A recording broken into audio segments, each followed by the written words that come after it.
હવે જુઓ પોલિટિકલ ટોપ 9 ન્યૂઝ। બિહારમાં જેડીયુ આરજેડી ગઠબંધન તૂટી ગયું છે। સૂત્રો મુજબ આવતીકાલે સવારે નીતિશ કુમાર રાજ્યપાલને પોતાનું રાજીનામું સોંપશે।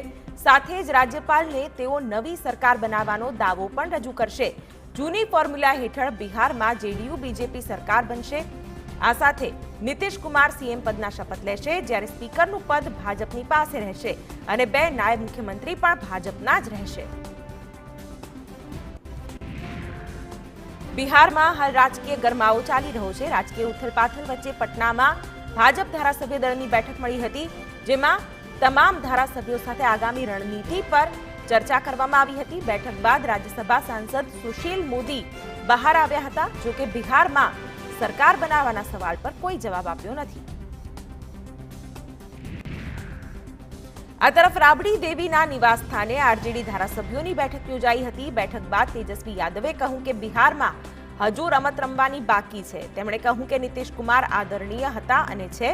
મહાગઠબંધનમાં આરજેડીના સાથીઓએ હંમેશા મુખ્યમંત્રીનું સન્માન કર્યું છે, પરંતુ ઘણી વસ્તુઓ તેમના નિયંત્રણમાં નથી। તો લોક જનશક્તિ પાર્ટીના અધ્યક્ષ ચિરાગ પાસવાને ગૃહપ્રધાન અમિત શાહ સાથે મુલાકાત કરી હતી। આ બેઠક લગભગ 30 મિનિટ સુધી ચાલી હતી। ચિરાગ પાસવાને કહ્યું કે અમારા ઘણા મુદ્દાઓને સમર્થન મળ્યું છે। અમને ઘણી ચિંતાઓ હતી, જેના સંદર્ભમાં અમે અમિત શાહને મળ્યા હતા। કોંગ્રેસ નેતા જયરામ રમેશે કહ્યું કે મલ્લિકાર્જુન ખડગે સીએમ નીતિશ કુમાર સાથે વાત કરવાના ઘણા પ્રયાસો કર્યા, પરંતુ તેમની વચ્ચે કોઈ વાતચીત થઈ શકી નહીં। તેમણે કહ્યું કે ગઠબંધનને મજબૂત કરવાની દરેક પાર્ટીની જવાબદારી છે અને કોંગ્રેસ આ દિશામાં કામ કરવા કટિબદ્ધ છે।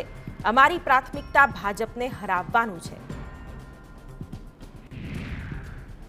લોકસભા ચૂંટણીને લઈને ઉત્તર પ્રદેશમાં ઇન્ડિયા ગઠબંધનમાં સીટની વહેંચણી પર સમજૂતી થઈ છે। સપા અને કોંગ્રેસ વચ્ચે સીટો માટે ડીલ ફાઇનલ થઈ ગઈ છે।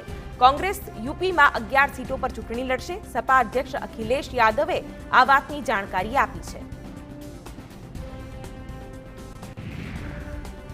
રાહુલ ગાંધીની ભારત જોડો ન્યાય યાત્રાને લઈને મલ્લિકાર્જુન ખડગેએ સીએમ મમતાને પત્ર લખ્યો છે, જેમાં તેમણે બંગાળમાં ન્યાય યાત્રાને સુરક્ષિત માર્ગ આપવાની માંગણી કરી છે। મુખ્યપ્રધાને આ અંગે અધિકારીઓને સૂચના જારી કરવી જોઈએ। આ સાથે કોંગ્રેસે ક્રાઉડ ફંડિંગમાંથી એકઠા કર્યા અંદાજે 20 કરોડ। દિલ્હીની આમ આદમી પાર્ટીએ ભાજપ પર ગંભીર આક્ષેપ મૂક્યો છે।